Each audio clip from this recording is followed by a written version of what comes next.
नमस्कार दोस्तों। मेरा नाम है अभिषेक तिवारी और मैं आप सभी का स्वागत करता हूँ आपके अपने YouTube चैनल पॉलिटेक्निक ट्रैक्स पर। जैसे कि दोस्तों आपको पता है कि हमारे इस चैनल पर एक कॉम्प्रिहेंसिव कोर्स शुरू हो चुका है जिसका नाम है हाइड्रोलिक्स और न्यूमेटिक्स। ये कोर्स कंप्लीटली कवर किया जाएगा और एक एक टॉपिक को कवर किया जाएगा और जो भी चीजें मैं यहाँ पे डिस्कस करूंगा वो बेसिक से एक एडवांस लेवल तक आप लोगों के साथ डिस्कस करूंगा। और ऑलरेडी मैंने कुछ टॉपिक डिस्कस कर लिया है अपने फर्स्ट चैप्टर का, हाइड्रोलिक्स एंड न्यूमेटिक्स का, जो कि फर्स्ट चैप्टर हमारा था इंट्रोडक्शन, और हम लोगों ने इंट्रोडक्शन के कुछ इंपॉर्टेंट पार्ट को कवर कर लिया है। तो अब हम क्या करते हैं, आगे इसी क्लास को बढ़ाते हैं और देखते हैं कि अगला टॉपिक हमारा क्या है। हम उन टॉपिक्स को भी इस सेशन में कवर कर लेंगे। ठीक है, ओके। तो आइए शुरुआत करते हैं अपने इस क्लास का। जैसे कि दोस्तों आपको पता है कि हमने ऑलरेडी आप लोगों के साथ डिस्कस कर लिया है फ्लूइड मैकेनिक्स के बारे में, और फ्लूइड और मैकेनिक्स का डिफरेंशिएट भी कर दिया है, और साथ में हमने प्रॉपर्टीज ऑफ फ्लूइड के बारे में भी कुछ डिस्कशन किया हुआ है आपके साथ। जैसे हमने डिस्कस कर लिया है डेंसिटी और मास डेंसिटी के बारे में, स्पेसिफिक वॉल्यूम के बारे में भी ऑलरेडी डिस्कस कर लिया है, और साथ में स्पेसिफिक वेट और स्पेसिफिक ग्रेविटी के बारे में भी डिस्कस कर लिया है।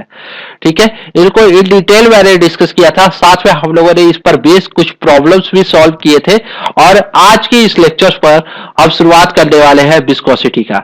विस्कोसिटी एक इंपॉर्टेंट प्रॉपर्टीज होता है फ्लूइड का, क्योंकि विस्कोसिटी के बिना फ्लूइड अधूरा है और विस्कोसिटी को समझना बहुत ही जरूरी है। तो दोस्तों शुरू करने से पहले आपसे रिक्वेस्ट है, अगर आप हमारे इस चैनल पर नए हैं तो आप हमारे चैनल को सब्सक्राइब कीजिए और अपने दोस्तों तक शेयर कीजिए ताकि सभी इस कोर्स का बेनिफिट ले सके। अगर आपको हमारी क्लासेस अच्छी लगी तो लाइक भी जरूर कीजिएगा, क्योंकि आपके इस सारे सपोर्ट की वजह से हमें मोटिवेशन मिलेगा और आप लोगों के लिए अच्छे अच्छे कोर्स लेकर आएंगे। ठीक है, तो आइए शुरुआत करते हैं। सबसे पहले समझते हैं विस्कोसिटी होता क्या है। ओके, विस्कोसिटी की अगर बात करें तो विस्कोसिटी एक हमारा क्या है, प्रॉपर्टीज ऑफ फ्लूइड है। क्या है, प्रॉपर्टीज ऑफ फ्लूइड, जो कि ऑफर करता है रेजिस्टेंस किसके ऊपर, to the movement of one layer of fluid over the another adjacent layer of fluid. ठीक है, रेजिस्टेंस का मतलब क्या, रेजिस्टेंस का मतलब हो गया कि यह अपोज करेगा इस लेयर के मूवमेंट को। ठीक है, मूवमेंट का मतलब मोशन। ठीक है, एक लेयर के मोशन, जो दूसरा लेयर है, एक लेयर दूसरे लेयर के मूवमेंट को क्या करेगा, दोनों के बीच में रेजिस्टेंस क्रिएट करने की कोशिश करेगा। क्या करने की कोशिश करेगा, रेजिस्टेंस क्रिएट करने की कोशिश करेगा। जैसे आप एग्जांपल में लो, ये हमारा फ्लूइड का दो लेयर हो गया। ठीक है, ये हमारा टॉप लेयर हो गया और ये इसका लोअर एडजेसेंट लेयर हो गया। ठीक है, लोअर एडजेसेंट लेयर हो गया।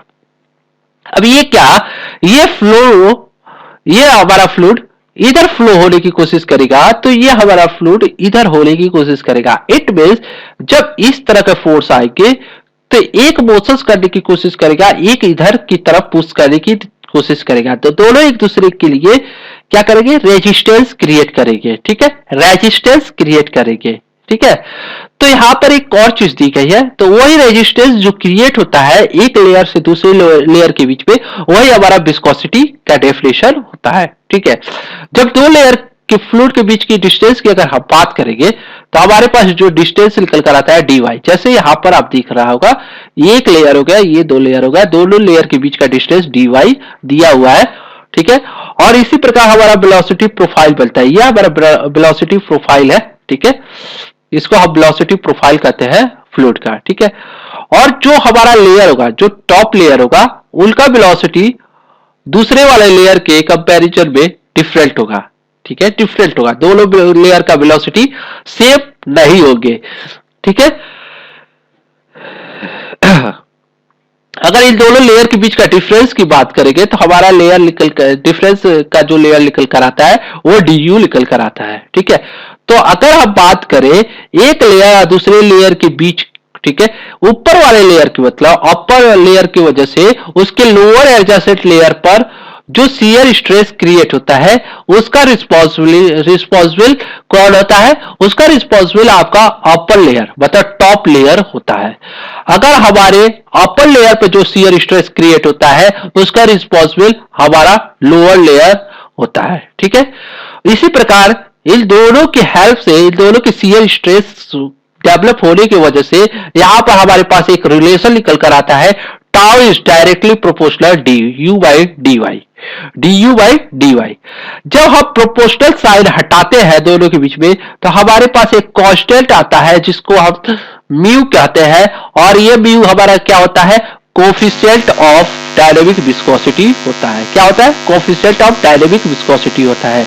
और du बाई डी वाई जो होता है, du बाई डी वाई जो होता है वो क्या होता है? वो rate of shear strain, rate of shear deformation और वेलोसिटी ग्रेडियंट को रिप्रेजेंट करता है। क्या किसको रिप्रेजेंट करता है? वेलोसिटी ग्रेडियंट को रिप्रेजेंट करता है।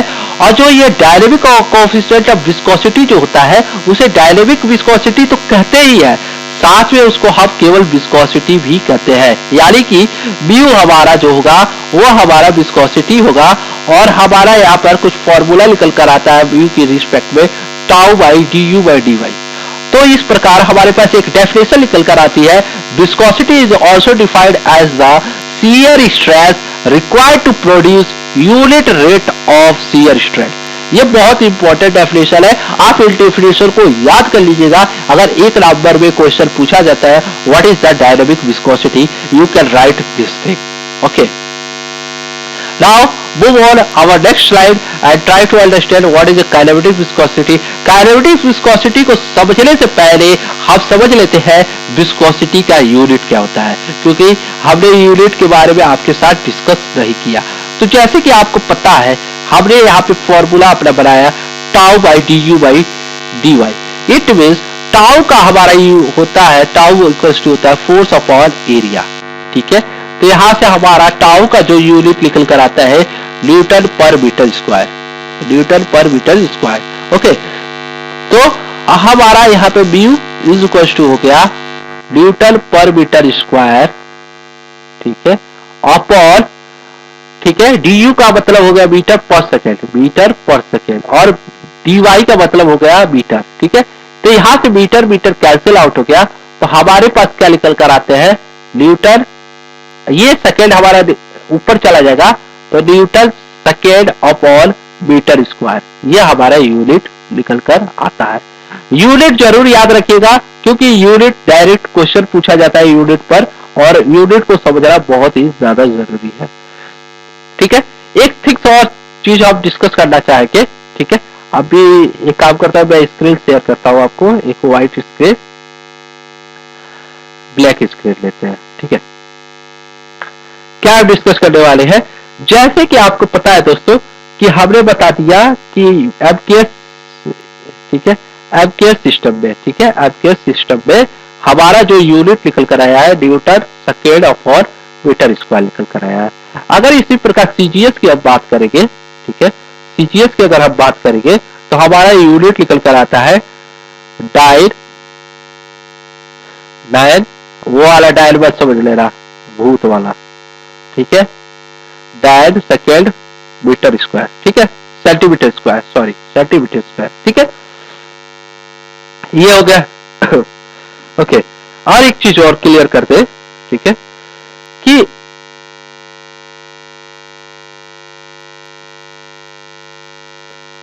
डायल सेकेंड हो गया। ठीक है, एक डायल सेकेंड को, ठीक है, इसको हम पॉज भी कहते हैं, पॉज, क्या कहते हैं, पॉज भी कहते हैं।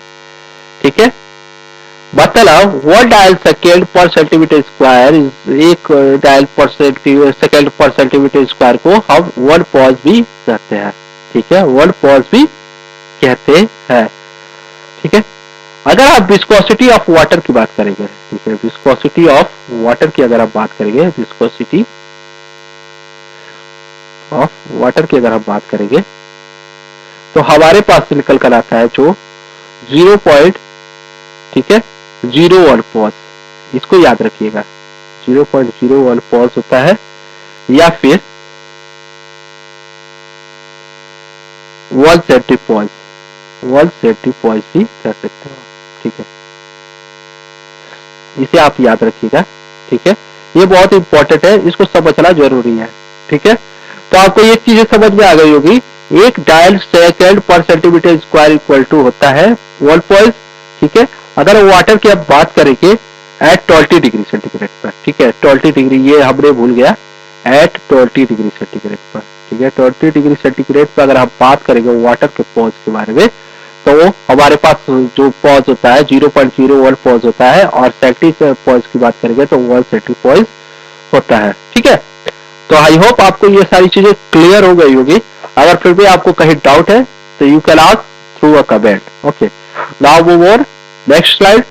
What is a kinematic viscosity? Kinematic viscosity को हम समझते हैं, kinematic viscosity is nothing, it is the ratio of viscosity and density, ठीक है।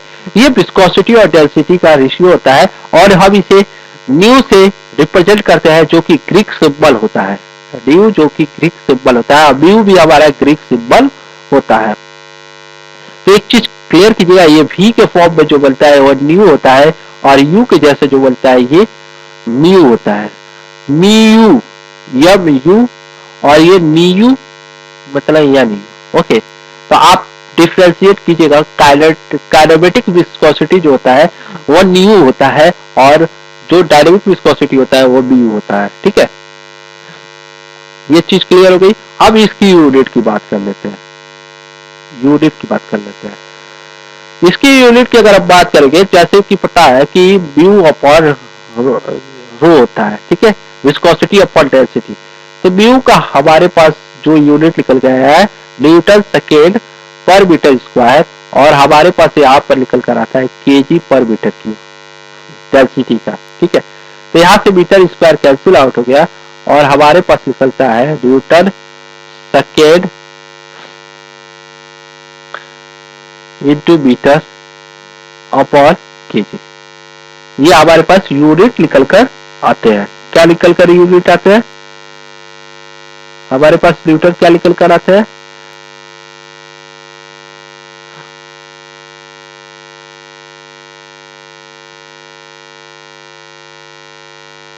ठीक है, न्यूटन सेकेंड मीटर पर केजी।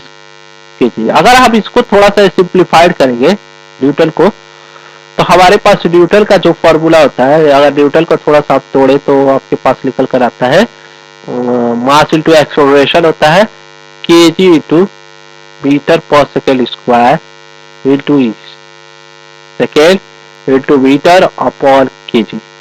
तो KG is cancel out, second में से एक सेकेंड कैंसिल आउट, तो हमारे पास बचता क्या है यूनिट? मीटर स्क्वायर पर सेकेंड, मीटर स्क्वायर पर सेकेंड।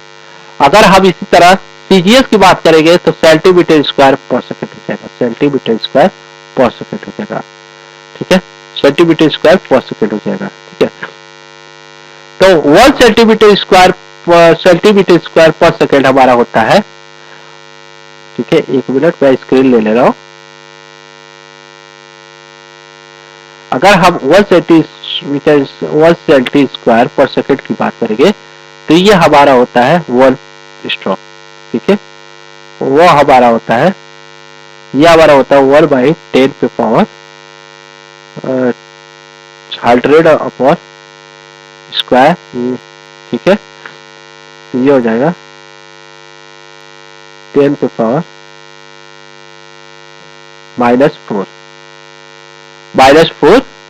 मीटर स्क्वायर पर सेकेंड। कैसे होगा? लाइक 1 का स्क्वायर 1 होता है, या 10 का स्क्वायर ऑलरेडी है, यहाँ पे स्क्वायर लगेगा, तो ये 2 2 जो है 4, 10 पे पावर -4 मीटर स्क्वायर पर सेकेंड हो जाएगा। और यही हमारा 1 सेंटीमीटर स्क्वायर पर सेकेंड हमारा क्या हो जाता है? 1 स्ट्रोक कहलाता है, स्ट्रोक 1 स्ट्रोक कहलाता है, ठीक है, यह हमारा 1 स्ट्रोक कहलाता है। अगर सेंटी स्ट्रोक की बात करेंगे, और 1 स्ट्रोक में हमारा जो वैल्यू होता है मीटर में 10 पे पावर 4 10 पे पावर -4 मीटर स्क्वायर पर सेकेंड होता है, ठीक है।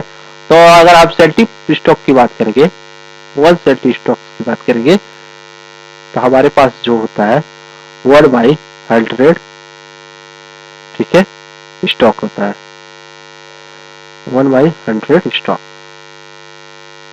ये चीज आपको याद रखना है क्योंकि यूनिट कन्वर्जन बहुत इंपॉर्टेंट है। यूनिट पर बहुत सारे क्वेश्चन पूछे जाते हैं, आपके एग्जामिनेशन में भी क्वेश्चन पूछे जाते हैं। Okay, now move on the next topic, Newton's law of fluid.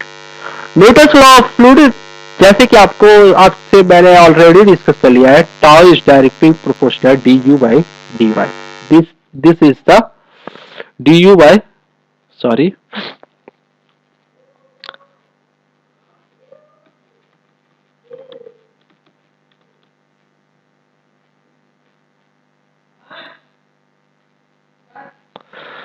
tau is directly proportional du by dy।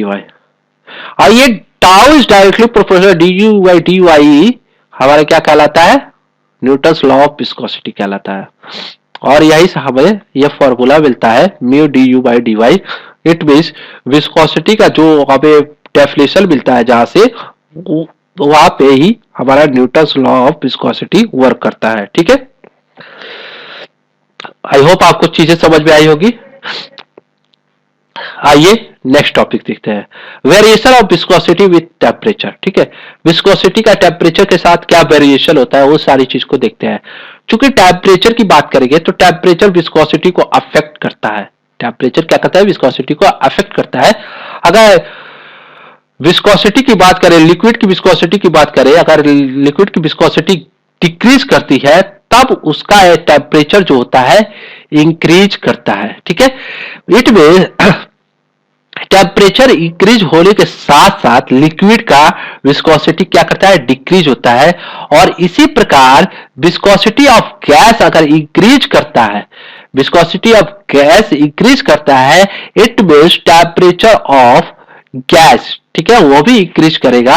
यहां पे क्लियर हो रहा है कि viscosity of gas increases with increase of temperature. ठीक है, टेम्परेचर के साथ गैस की विस्कोसिटी भी इंक्रीज करेगी। ठीक है, लेकिन लिक्विड में उल्टा है, विस्कोसिटी डिक्रीज कर रहा है, टेम्परेचर इंक्रीज कर रहा है, लेकिन गैस में दोनों ही इंक्रीज कर रहा है।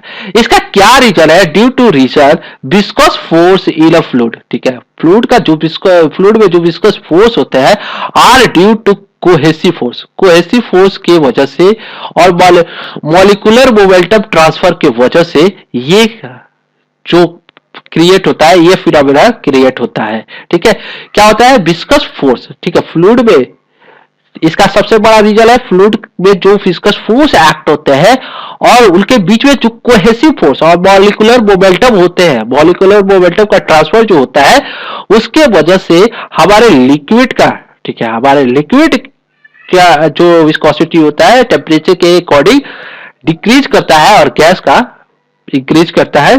ठीक है, लिक्विड में अगर बात करेंगे तो कोहेसिव फोर्स जो होता है प्रीडोमिनेट होता है किसके लिए, मॉलिक्यूलर मोमेंट ऑफ ट्रांसफर के लिए।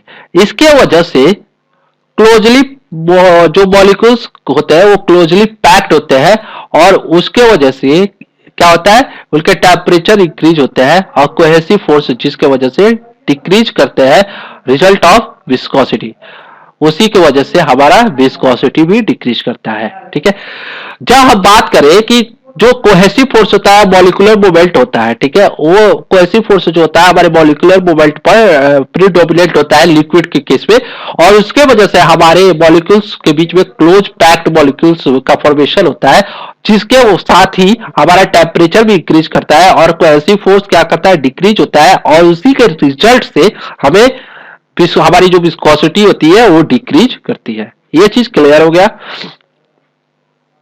But in case of gas cohesive force बहुत ही छोटा होता है जिसके वजह से molecular movement of transfer predominate होता है। ठीक है, यहां पर कोहेसिव प्रीडोमिनेट सा मॉलिक्यूलर मूवमेंट के पर। ठीक है, लेकिन यहां पे मॉलिक्यूलर मूवमेंट प्रीडोमिनेट हो जा रहा है क्योंकि हमारा कोहेसिव फोर्स बहुत ही ज्यादा कम है, जिसके वजह से उनके बीच टेम्परेचर हमारा इंक्रीज कर रहा है और मॉलिक्यूलर मोमेंटम का ट्रांसफर भी इंक्रीज कर रहा है और उसके रिजल्ट से ही हमें जो विस्कोसिटी रिजल्ट मिलती है वो भी इंक्रीज करती हुई मिलती है।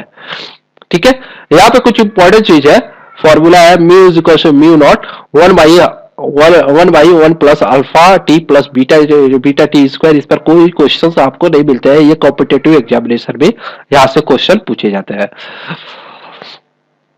म्यू का मतलब होता है viscosity of liquid at T degree centigrade in a pause, viscosity of liquid at 0 degree centigrade in pause. Alpha beta constant of liquid होता है, और वाटर के लिए म्यू नॉट की वैल्यू होती है 1.79 इंटू 10⁻³ पॉज। अल्फा की वैल्यू होती है 0.03368 एंड बीटा की वैल्यू होती है 0.00221। ठीक है, ओके इसी के इसमें क्या होता है, टेम्परेचर इंक्रीज कर रहा है, विस्कोसिटी डिक्रीज कर रहा है, इस इन्हीं फैक्टर की वजह से होता है। गैस की बात करेंगे तो mu is equal to mu naught t minus beta t square होता है। ठीक है, तो यहां पर एयर की केस में अगर हम पता करेंगे म्यू नॉट की वैल्यू होती है 0.00004 टाइम 017 होता है, और अल्फा की वैल्यू होती है 0.007 टाइम 56 होता है। बीटा इज इक्वल टू होते हैं 0.1189 इंटू 10⁻⁹ होता है। इसी में क्या होता है कि हमारा टेम्परेचर इंक्रीज करता है और वेलोसिटी क्या करता है, इंक्रीज होता है। क्या रीजन है,